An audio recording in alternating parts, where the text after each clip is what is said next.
Welcome back to this edition of Firecast. We're at the Fire Summit here in Eastern Kentucky and Pikeville, where 23 school districts, teachers are sharing their innovative projects. And so I'm here with Autumn Chapman, Yes, who's got a couple of interesting projects from she's a teacher in Pike County Schools, and one is the Many Picassos and another art thing. So describe your project. Okay, so my project is, I teach high school students, and I always get Art 1 students that come in the first year and they don't know the color wheel and they don't know the elements. And so that was one problem we wanted we wanted the younger generation to be able to come up and actually know what they're talking about, because I am the only art teacher in my area, in the Belfry area. Yep. Our middle school is without and our elementary is without. So first I wanted them to have more knowledge by the time they got to me, but then I also want to offer something to our elementary students, mostly ages 4 to 10, to be able to come in once a month and learn a craft or an art skill that hopefully it will stick with them. They'll show an interest and they'll start doing things on their own. Okay. So why is teaching art and learning about art so important? Because it's from all different points of view. Art really can't be wrong. And that's one of the things we talk about with our freshman kids when they get here, is that really, if it has been designed or created by somebody, it's considered art. And so if you look at everything around us, the clothing we're wearing, the cars we're driving, that's all art.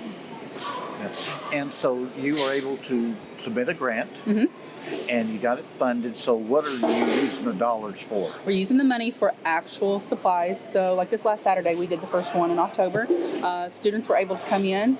I think we took 20 to 21 little kids, create a watercolor painting. So the actual supplies for that. And then they created what was a watercolor spider web, Okay. and then they actually created a hands-on 3D spider to take with them.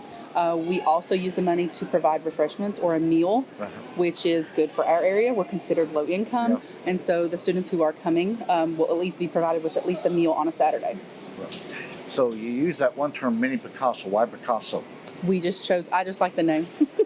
I particularly like Picassos because it's usually very abstract, and students especially, even adults now, expect that things have to be perfect. Things have to look a certain way.